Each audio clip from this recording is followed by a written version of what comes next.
కోడూరు మండలం విశ్వనాథపల్లి నుండి వచ్చాను. కృష్ణా డిస్ట్రిక్ట్. బస్సులు ప్రభుత్వం ఏర్పాటు చేసిన బస్సులు బస్సులేనండి. ఎలా మామూలుగా అరేంజ్మెంట్స్ ఎలా చూసుకున్నారు? చాలా బాగా చూసారండి. పొద్దున పూట టిఫిన్, మధ్యాహ్నం భోజనం, మజ్జి ప్యాకెట్లు అన్ని బాగా చేస్తున్నారండి. మేము ఇష్టమై వచ్చామండి. అధికారులు కూడా మమ్మల్ని ఎవరు ఇబ్బంది పెట్టలా. మీరు సొంతంగా అభిమానం ఉంటే రండి అన్నారు. అట్లాగే అభిమానం ఉండి మొత్తం అందరూ ఎక్కేశారండి బస్సు. అసలు చాలా హ్యాపీగా ఫీల్ అవుతామండి. మేము ఇదివరకు రోడ్లు లేక మా ఏరియాలో నానా బాధలు పడిపోయేవాళ్ళం. ఇప్పుడు రోడ్లు వేసారు చక్కగా. అసలు చాలా అందరూ హ్యాపీగా ఫీల్ అవుతున్నాం. ఇప్పుడు ఇక్కడికి వచ్చినాక చూసుకున్నారు కదా రాజధాని గ్రామాన్ని మొత్తం చాలా బాగుంది. చాలా బాగుంది. రాబోయే తరాల్లో మా పిల్లల తరాల్లో చాలా భవిష్యత్తు ఉందని మేము చాలా బాగా అసలు చాలా బాగా చేస్తున్నారండి. అప్పుడంటే చేశారు కానీ డబ్బులు పంచుతున్నారు కానీ అభివృద్ధి అనేది లేదండి. ఇప్పుడు అభివృద్ధి బాగా చేస్తున్నారు. ఇప్పుడు కూడా అభివృద్ధి ఉంది. సంక్షేమ పథకాలు అనేవి ఏమీ లేవు, పక్కన పెట్టేశారు. పథకాలు ఏంటంటే వస్తున్నాయి, పథకాలు కూడా వస్తున్నాయి. కాకపోతే రోడ్లు అవి అభివృద్ధి అనేది బాగా ఉంది. రోడ్లు అవి కావాల్సిన మనకి ఏవైతే కావాలో అవే ఇస్తున్నారు. మాకైతే అలాగే ఉందండి. ఇప్పుడు మా పిల్లలు రాబోయే భవిష్యత్తులో పిల్లలకి చాలా బాగుంటుంది. రాబోయే తరాల్లో బాగుంటుంది. ఎక్కడికి జాబ్కి వెళ్ళాల్సినంత అవసరం ఉండదు. ఇక్కడెక్కడే మన పిల్లలు జాబులు చేసుకోవచ్చు. మన రాష్ట్రంలోనో ఏపీలోనో పక్క రాష్ట్రాలకు వెళ్ళి తెలంగాణ కానీ చెన్నై కానీ బెంగళూరు కానీ పరుగులు ఎత్తున్నారు పిల్లలు. ఇక్కడ ఉన్న వాళ్ళు తల్లిదండ్రులు టెన్షన్ పడతా ఉంటున్నారు. మేడం గారు ఒక నిమిషం అండి. మీరు చచ్చిన లేడీసే కదా, లేడీస్కి ఎక్కువ ప్రిఫరెన్స్ ఇచ్చారట బస్సుల్లో మీకు?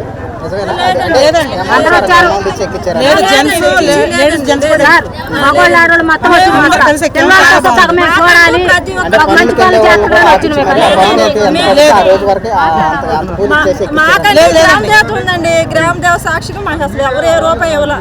మీ అధికారులు కూడా ఏం చెప్పారంటే మా అమ్మ మీకు అభిమానం ఉంటే ఎక్కడ అన్నారు.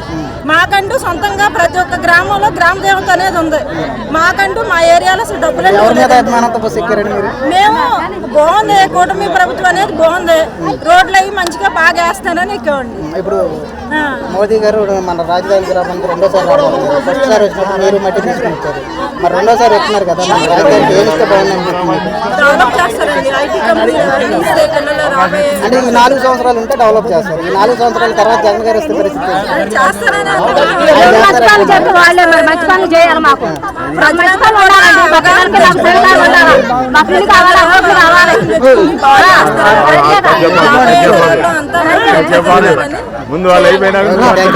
పవన్ కళ్యాణ్ కి నమస్కారం అండి. మోడీ గారికి నమస్కారం అండి. చాలా బాగా అభివృద్ధి చేయడానికి అంత కార్యక్రమం చేశారు. చాలా బాగుందండి. మా కాలనీ మటుకు కొంచెం రోడ్డు లేక ఏం లేక మాది గుంటూరు అండి. ఎస్ఎన్ కాలనీ భుజంగుల దగ్గర రోడ్డు లేక ఏం లేక చాలా ఇబ్బంది పడుతున్నామండి. మాకు ఎవరు డబ్బులు ఇవ్వలేదు, మమ్మల్ని ఎవరు పదిలో ఎక్కలేదండి. అభిమాని కోసం మేము వచ్చాము. నేను అడగలేదు మేడం, డబ్బులు కాబట్టి చెబుతున్నారు కాబట్టి మేము అభిమానం కొద్దిగా వచ్చామండి. మాది చాలా వెనకబడిపోయింది. కొంచెం దయచేసి చూడండి పవన్ కళ్యాణ్ గారు. అంటే మీ సమస్య చెప్పుకోవడానికి ఎక్కడికి వచ్చారా, లేకపోతే ఇప్పుడు రాజధాని చూస్తానికి వచ్చామండి. సమస్యలు చెప్పుకోవడానికి వచ్చామండి. ఇలాగ ఎక్కడైనా టీవీ 9 ఉంటే తెలుపడదామని వచ్చామంతే. చూశారు రాజధాని చాలా అభివృద్ధి చేస్తారని ఇంకా ముందు రోజుల్లో ఇంకా కావాలని ఆశతో అందరం. ముందు రోజుల్లో ఇంకా కావాలంటే జగన్ గారు వస్తారు. జగన్ గారు వస్తే ఇంకా చతికిలు పడిపోవటమే. ఎందుకని చేస్తారు ఆయన కూడా అభివృద్ధి ఎంతవరకు చేశారండి? ఏం చేశాడు? ఇచ్చారు. అసలు మా ఇంట్లో 10 మంది ఏది ఏం అభివృద్ధి అయింది? ఏం అభివృద్ధి లేదు.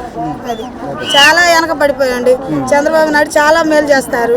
కొత్తగా దయచేసి ఇదంతా అభివృద్ధి అయ్యేటట్టు చూడండి. సమానంగా ఉంది.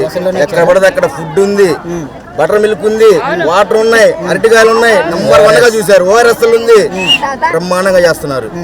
అదే వైసీపీ ప్రభుత్వంలో ఇది లేదు, ఉండదు.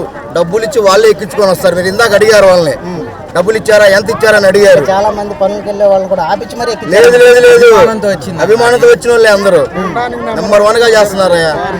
టీడీపీ ప్రభుత్వం బ్రహ్మాండంగా ఉంది. మోడీ గారు మన రాజధాని గ్రామానికి రెండోసారి రాబోతున్నారు. ఫస్ట్ సారి వచ్చినప్పుడు మీరు మట్టి తీసుకొచ్చారు. మరి ఇప్పుడు రెండోసారి ఏమిస్తే బాగుంటుందని మన రాజధానికి అభివృద్ధి చేస్తే మాకు అదే కావాలి. రాజధాని అభివృద్ధి చేయాలి. ఒకసారి జగన్ గారు వచ్చారు, సంకనాకి ఇచ్చారు. అది అంతే. అంటే వైసీపీ ప్రభుత్వం కన్నా కూటమి ప్రభుత్వమే బాగుంది. ఎందుకని అనిపించింది? ఎందుకు అనిపించేది? బాగా చేస్తున్నారు కాబట్టి. వైసీపీ ప్రభుత్వం యాడ్ చేశారయ్యా. ప్రభుత్వంలో కూడా అభివృద్ధి చేయలేదు కానీ సంక్షేమ పథకాలని ఎవరికి ఇచ్చారు? నీకు ఇచ్చారా, నాకు ఇచ్చారా? ఎవరికి ఇచ్చారు? 10 మందికి ఇచ్చారు, 100 మంది దగ్గర బాదారు. 10 మంది దగ్గర ఇచ్చారు, 100 మంది దగ్గర బాదారయ్యా. అందరి దగ్గర బాదారు డబ్బులు. అది 10 మందికి ఇచ్చారు, 100 మంది దగ్గర లాగేసుకున్నారు. అది ఆయన అభివృద్ధి. 10 మందికి ఇచ్చారు, 100 మంది దగ్గర లాగారు అంతే.